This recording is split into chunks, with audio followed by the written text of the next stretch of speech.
Welcome to the NFL's 4th annual Big Data Bowl. After reviewing over 200 submissions, 8 finalist teams were selected. In the end, our submission was a neural network model that would predict what an ideal player in that position would look like based on their performance. We could have done a little better on our submission. If we could have talked to an NFL player, the biggest difference that would make is to get expert insight. After graduating from the U.S. Naval Academy, Joe Cardona was drafted by the Patriots in the 5th round. Sir, thank you so much for being here and giving us this opportunity, because it's given us answers and insights that a machine never could, with real-world experience and things like that. Thank you so much. Yeah, I appreciate it, because this is not by no means an area of expertise, but it was an application to something that I do know about. So I think that there's elements of this in, what we do on a daily basis and how we're going to leverage machine learning, artificial intelligence, whatever it is, to do the most important task, that we have, and that's national security, point blank. Good afternoon. I'm Dr. Samara Firebaugh. I'm the Academic Dean and Provost here at the Naval Academy. One thing here is we have a fantastic faculty here at the Naval Academy. We have some faculty that are already leading the effort here, using generative AI in interesting ways, where they're keeping the why at the forefront, and then they're challenging the students to understand generative AI, but still focusing on these critical thinking skills. Temple Cone would be good for this. So you'll notice that the technology isn't the thing that's going to get the job done. It's important to keep in mind we do have a bottom line here at the Academy, something that goes beyond the academic issues we've covered to this point. Every one of our graduates will go on to become leaders serving in the defense of this nation. And it's with that in mind that we pivot this discussion to that reality, to ask what are the possibilities and limitations of AI for the warfighter. Now, there's always been certain sports around here. We have 36 varsity sports, and they're all great preparation for warfighters. But there's a few of them that I think that are particularly helpful when preparing a warfighter's mindset. Wrestling is definitely one of those.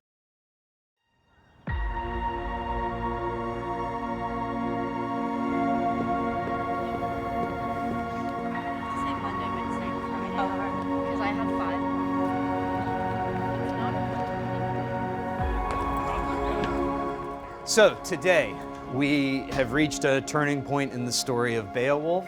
So if you'll turn in the book to page 125.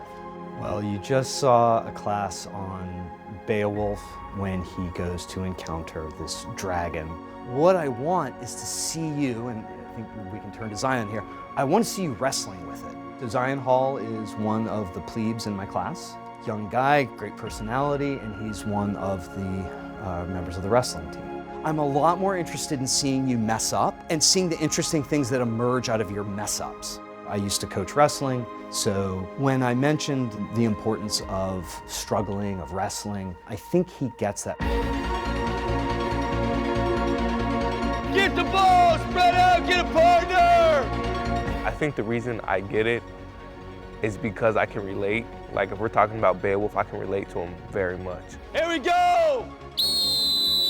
He's a warrior. I view myself as a warrior on the mat. We compete. There's blood. There's, loss, victory, So I really connect to him. And so even though it's not life or death for me. 5 seconds! I go out there trying to win, trying to attain victory just like he does. Now, in the fleet, out in the world, being an extension of American force, I believe we're going to focus on victory. But while we're here, while you're developing as people, maybe the move is actually towards this, towards taking on the dragon without any advantages. And what provokes the dragon? If I had to say what a Beowulf was about, I think it's about a mighty warrior who finds honor in battle and finds his peace and his purpose in defending, protecting, and giving to those around him. Get a drink, get a drink! I really connect to Beowulf because we share a lot of the similar characteristics and similar beliefs and ideals when it comes to things like war and battle. Walk the room! Walk the room!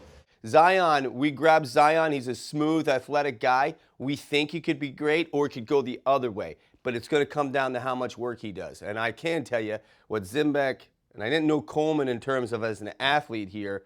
Zembek on the mat was a killer and a killer as a Marine. Coleman was a killer later. They're different people. Like, Zion's got a lot to prove.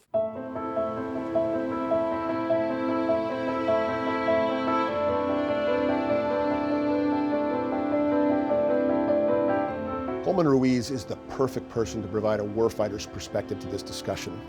Graduates from the Naval Academy in 1998, was a wrestling team captain while he was here, and selects Naval Special Warfare, or NSW, otherwise known as Navy SEALs.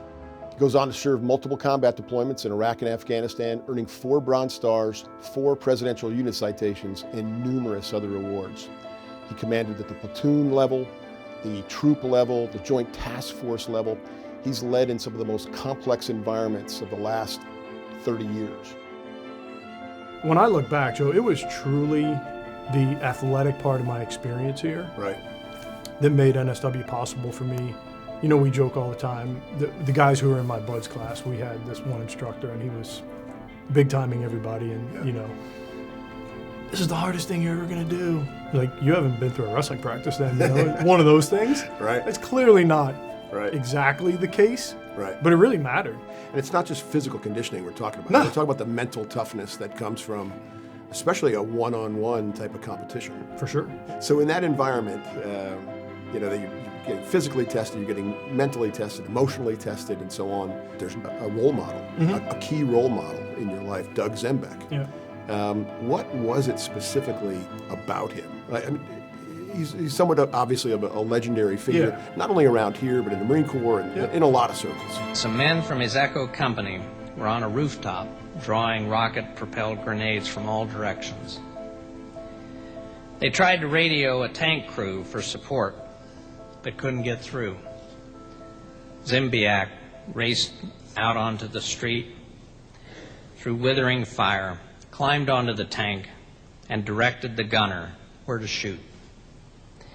After the battle, he said that his Marines had fought like lions, and he was soon himself dubbed the Lion of Fallujah.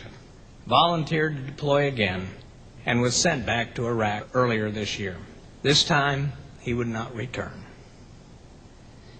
to his country or to his wife and his 1-year-old daughter.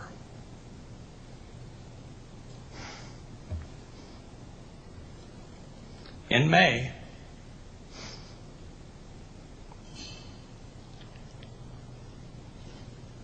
the Lion of Fallujah was laid to rest at Arlington,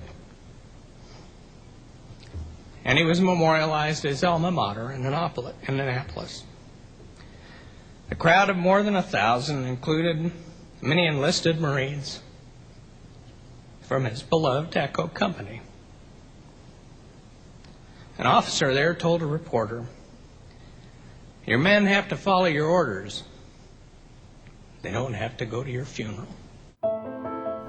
He's just the legend. He was All-American, and to this day, no other human in my life have I met with his physical and mental toughness, not even close.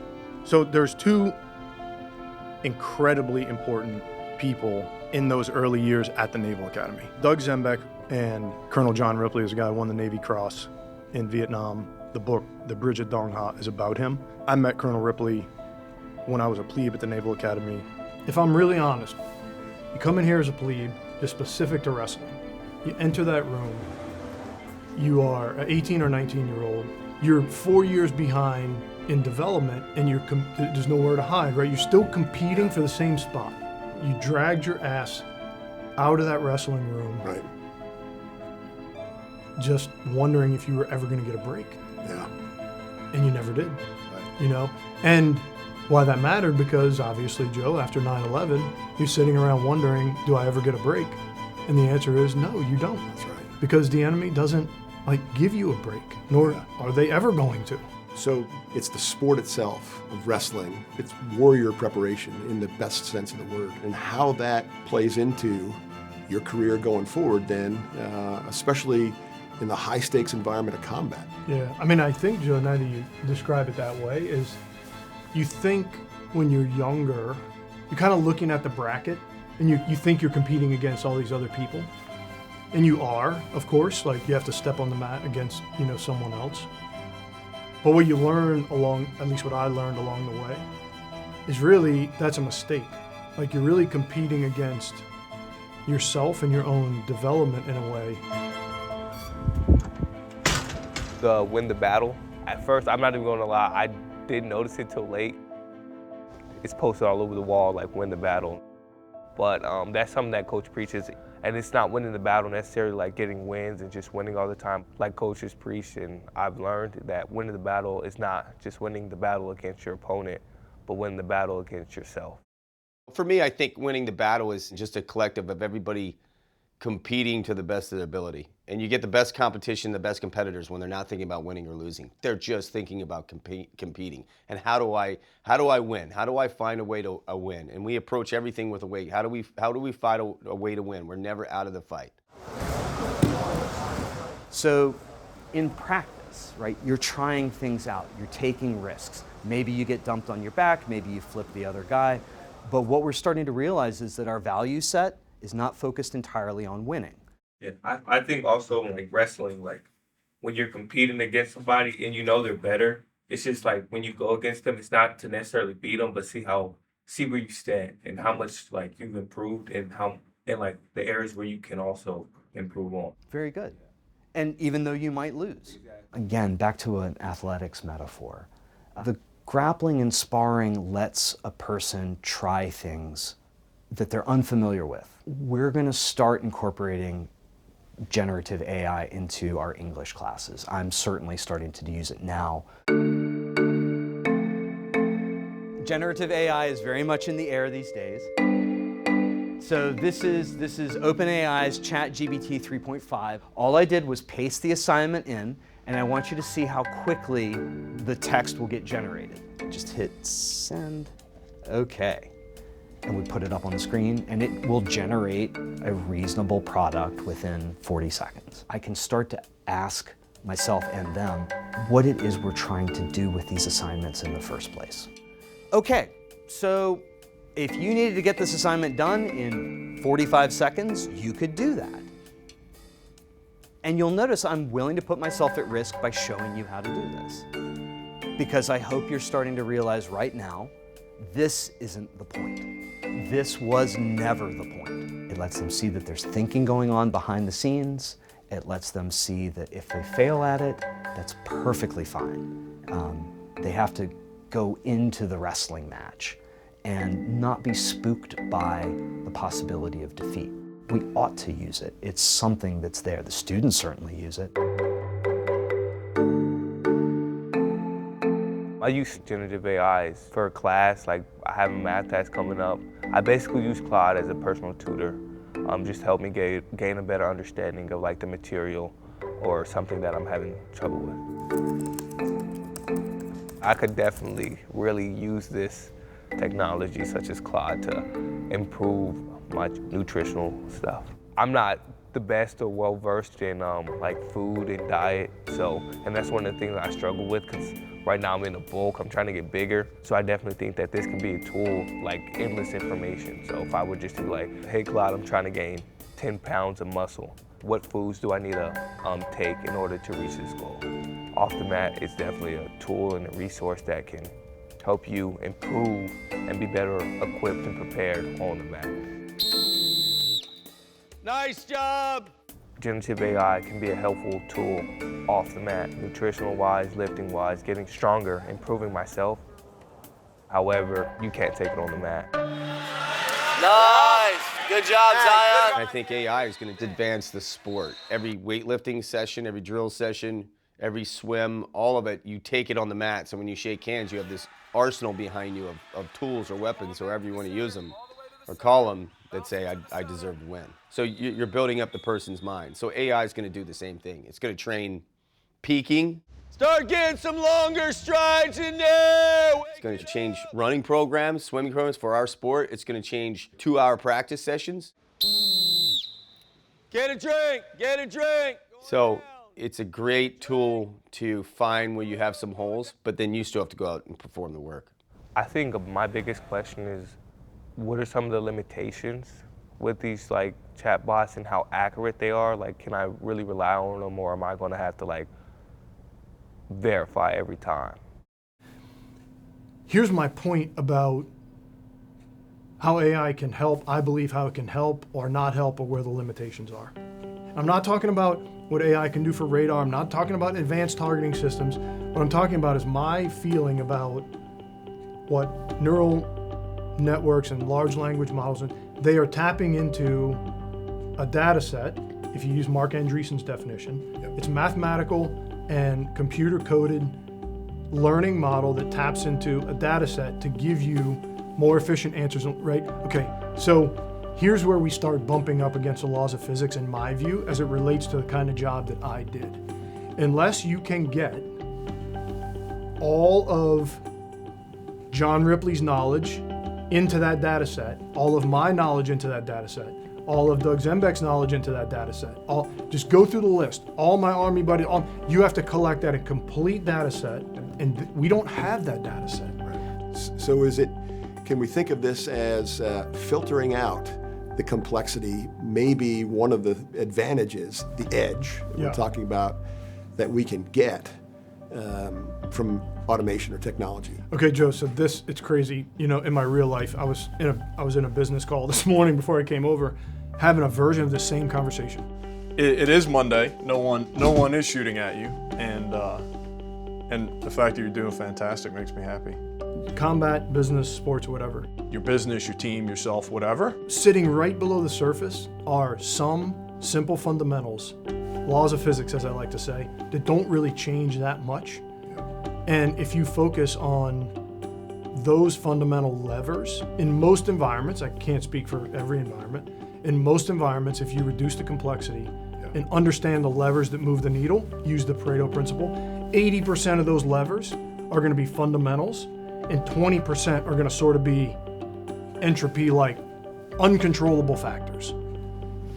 Yeah, so brilliance in the basics applies in wrestling, and it enables greatness, right? And brilliance in the basics is also really important to keep in mind in warfighting. Oh my gosh, let's just take a ground combat unit. You take a ground combat unit into the field. There's an enormous amount of, obviously, unknowns. There's an enormous amount of uncertainty. You never know what another human is going to do, certainly not an enemy human, of course. But here's what, for the most part, you actually can control, right?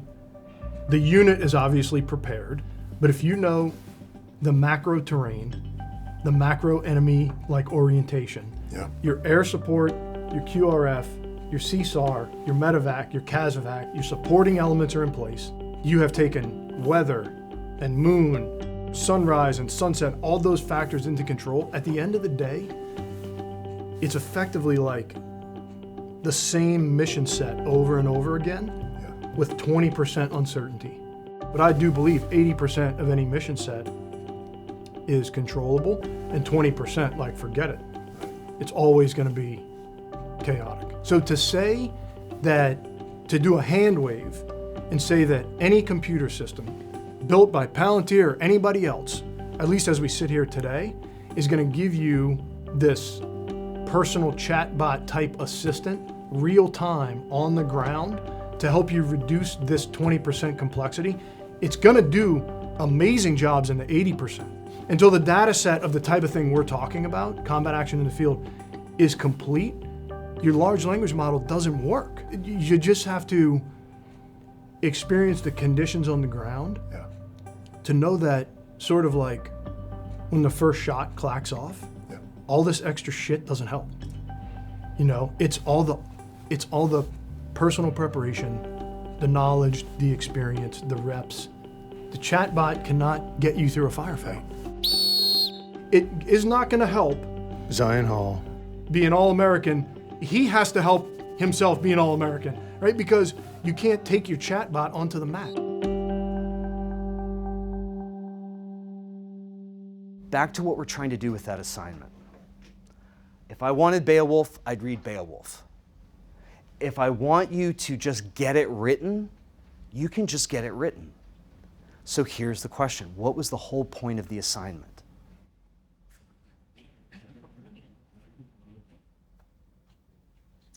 Like you said earlier, just to wrestle with it and play with it and just figure out and, think through things, see where you're at, revise, edit, until you feel like you have made some progress.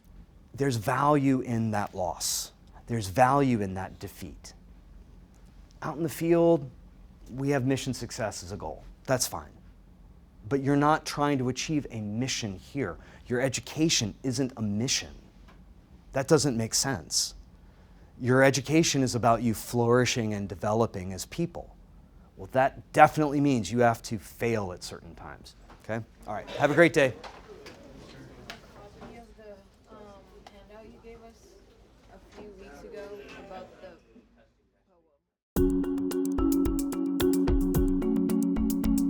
And what provokes the dragon? If I had to say what a Beowulf was about, I think it's about a mighty warrior who finds honor in battle and finds his peace and his purpose in defending, protecting, and giving to those around him. It's a really great example of the complexity of education here at the Naval Academy. Right? This is clearly science, technology, engineering, mathematics focused education. But in this case, we're taking a 10th century poem to draw inspiration about what it means to be a warrior. What is it that drives and motivates a warrior, even in the 21st century, so far removed from the time of Beowulf? If you think about it, wrestling is the same way. It's one of the most ancient sports known to man. It's just simply getting out there with another warrior and competing. So those basic elements, inspiration, in this case from literature, inspiration from human competition, basic human competition, critically important part of the Naval Academy experience.